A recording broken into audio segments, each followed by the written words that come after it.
मुअज़्ज़ज़ नाज़रीन इकराम, बेटियां अल्लाह ताला की तरफ से बहुत बड़ी नेमत है। मुझ समेत आप सब ने ये महसूस किया होगा कि बेटियां जो हैं वो अपने बाप के साथ गैर मामूली मोहब्बत करती हैं, घर की रौनक होती हैं और उनकी वजह से बाज़ औक़ात अल्लाह ताला अपने फजल व करम के खैर की बरकत नाज़िल फरमाते हैं। ये वाक़या जो मैं आपको सुनाने वाला हूं, इस वाक़े के ऊपर मैं चाहूंगा कि हमारे नाज़रीन अपने दिल खोल के अपने कमेंट्स लिखें ताकि हम उससे इस्तिफादा करें और हमें भी ये पता चले कि आपको ये वाक़या कैसा लगा है। सऊदी अरब रियाद, उसमें एक मोहल्ले में एक बहुत अमीर आदमी, मिलियनर, अपनी गाड़ी में जा रहा था। उसके सामने स्कूल बस रुकती है, उसमें से एक लड़की नीचे उतरी। उसने देखा बड़ी खूबसूरत, लंबे कद की है, मुकम्मल हिजाब किया हुआ है, बड़ी अच्छी लगी। ये शख्स जो है ये खासा बूढ़ा है, तकरीबन इसकी उम्र प्लस माइनस 68, 69, 70 यानी। अब उसने देखा कि किस घर में दाखिल होती है। जिस घर में दाखिल हुई उसने कहा, हाँ ये तो मैं जानने वाला हूं इस घर को, इसका बाप जो है इससे तो मैंने 3 लाख रियाल लेना है।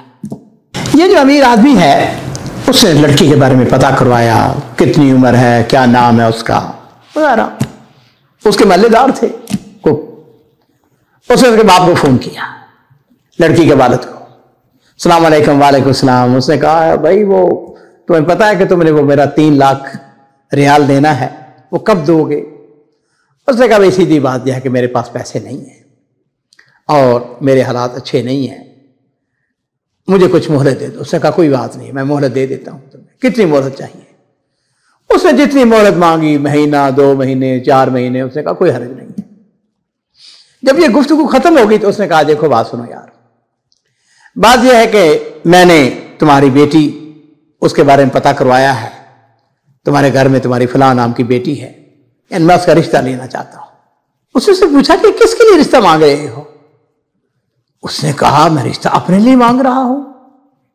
उसने कहा, मैंने तो समझा कि तुम अपने किसी बेटे के लिए मांग रहे हो, अपने किसी करीबी दोस्त के लिए मांग रहे हो। तुम तो बूढ़े आदमी हो और ये बच्ची तो बिल्कुल छोटी अभी बच्ची है, इसकी कोई ज्यादा उम्र भी नहीं है, 17-18 साल उम्र है सारी उसकी। उसने कहा, देखो बात यह है कि मैं सुन्नत रसूल के मुताबिक, लड़की जवान है तो मैं उसके मुताबिक रिश्ता मांगा, मैंने तुम्हारे पास डायरेक्ट आया हूं, तुम बाप हो, तुम ऐसा करो कि लड़की से बात करो। उसने कहा, नहीं नहीं, मैं लड़की से बात करने वाला नहीं हूं। उसने कहा, तुम्हारी मर्जी है। टेलीफोन बंद करने से पहले उसने कहा, अच्छा कोई बात नहीं है, लेकिन वो जो 3 लाख रियाल तूने मेरा देना है उसको नहीं बोलना। टेलीफोन बंद हो गया। वक्त गुजरता चला गया। वो जो पीरियड उसने दिया था 2 महीने, 4 महीने, उस दौरान भी वो पैसे उसके नहीं अदा कर सका। इस शख्स ने फिर उसको फोन किया और उसने कहा, देखो तुम्हारी वो मुद्दत जो थी वो मुकम्मल हो चुकी है और अब मेरे पास कोई चारा नहीं है, मैं अब गवर्नमेंट के पास जा रहा हूं। उसने मुकदमा कर दिया और उसके नतीजे में चूंकि वो पैसे नहीं पे कर सका था तो उस लड़की का जो वालिद है उसको उसने जेल में डलवा दिया। वो जेल में चला गया। उसने कहा, ठीक है, मैं क्या कर सकता हूं। लेकिन इसके बावजूद ये शख्स जो है वो उस लड़की को नहीं भूला। उसने क्या किया, उसने लड़की के मामू को फोन किया और उससे कहने लगा, बात सुनो, तुम्हें पता ही है कि वो जो है शख्स वो जेल के अंदर है, उसे 3 लाख रियाल देना है, तुम्हारा करीबी है जी। तो ऐसा है कि अगर तुम मेरे साथ तावन करो, मैंने उसकी बेटी का रिश्ता मांगा है, उसने इनकार कर दिया है, अगर ये रिश्ता तुम मुझे दे दो तो वो 3 लाख रियाल जो कि मैंने लेना है उसको तो मैं वैसे ही माफ कर दूंगा और 3 लाख रियाल मैं उसको हक मार दूंगा। यहां नाज़रीन इकराम, मैं आपको बता दूं कि अमूमन जो सऊदी अरब के अंदर हक मार है वो तकरीबन 50,000 रियाल से लेकर 60,000, बाद इलाकों में ज्यादा भी है, लेकिन अमूमन जो है ना वो 50-60 ही चलता है। अगर औरत पहले से शादीशुदा है तो वो 30,000 रियाल तक है। खैर, जो लड़की का मामू था उसने कहा, ठीक है, ऐसा है कि मैं उससे बात करता हूं। उसने लड़की को फोन किया, उसने कहा, देखो तुम्हें पता है कि तुम्हारा बाप जो है वो जेल के अंदर है और फौरी तौर पर वो पैसे जो हैं वो अदायगी का कोई बंदोबस्त नहीं हो सकता। क्या ख्याल है, वो शख्स जो है उसने तुम्हें शादी का पैगाम दिया है, 3 लाख वो माफ करता है, 3 लाख तुम्हारा हक मार। अब यहां पे वो बात जो कि मैंने आगाज किया था अपनी गुफ्तगू का, कि बच्चियां बेटियां हमेशा अपने बाप के साथ। उस लड़की ने थोड़ी देर गौर किया, क्या लगी मामू, मेरा बाप जेल के अंदर रहे, ये मुझे कतन गवारा नहीं है। ऐसा करो, उस ताजर को कहो कि मैं मुआफक हूं, मैं उसके साथ शादी करने के लिए तैयार हूं। और नाज़रीन इकराम, मैं ये कह सकता हूं कि सुभान अल्लाह, बच्चियां अपने बाप से गैर मामूली मोहब्बत करती हैं। ये उस बच्ची की कुर्बानी नहीं थी कि उसकी उम्र 17-18 साल है और एक वो 70 साल के आदमी के साथ वो शादी करने के लिए तैयार हो गई।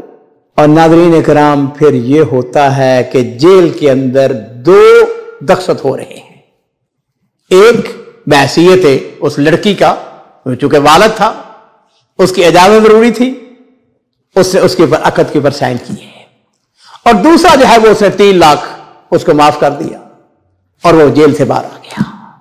लो जी, उसने पूछा, हाँ जी निकाह हो गया है, शरई तौर पर उसकी बीवी बन चुकी है, लेकिन अभी रुखसती नहीं हुई है। लड़की जो है अपने घर में या अपने वालिद के घर में है। कब शादी होगी उनका? जी 1 महीने के बाद। हाँ जी ठीक है, जाहिर बात है, काम सी बात है, शादी के लिए तैयारी करनी होती है वगैरह वगैरह। उनका जी ठीक, 1 महीने के बाद रुखसती हो जाएगी।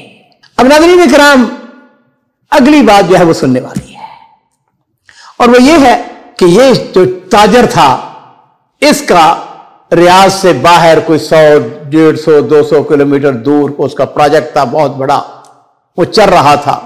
वो उसको देखने के लिए, उसकी इंस्पेक्शन के लिए जाता है, और वहां पर वो क्रेनें लगी हुई है, और सुभान अल्लाह, अल्लाह की कुदरत, वो क्रेन जो है उसका कोई टुकड़ा या कोई हिस्सा या कोई चीज जो है उसके ऊपर गिरती है और वही उसकी डेथ हो जाती है। अज़म अल्लाह अजरकुम। और नाज़रीन इकराम, चूंकि ये उसकी शरी बीवी थी, इसको पता है उसकी विरासत में से कितना हिस्सा मिला? 7 मिलियन रियाल, 70 लाख रियाल जो है वो उसको विरासत में मिलता है। और ये है इस बात का अल्लाह ताला की तरफ से खास इनाम जो उस बच्ची ने अपने वालिद के लिए कुर्बानी थी। अपने घर थी, अपने वालिद के घर थी, अभी कुंवारी थी। और यहां ये बात बताने की जरूरत नहीं है कि जब उसकी इद्दत खत्म होती है तो उसके मोहल्ले के या उसके जानने वाले, उनके रिश्तेदार, कितने ही नौजवान जो थे वो आगे बढ़ बढ़ के उसका रिश्ता जो है वो लेने की कोशिश कर रहे थे। नाज़रीन इकराम, बेटी की वफा, उसके हवाले से आपके कमेंट्स, मैं उनका इंतज़ार करूंगा। और उसके साथ ही मैं चाहूंगा कि हमारा ये जो चैनल है इसको सब्सक्राइब करें, और इंशाअल्लाह इस किस्म के अखलाकी अच्छे अच्छे वाक़यात जो हैं वो आपकी खिदमत में पेश करते रहेंगे।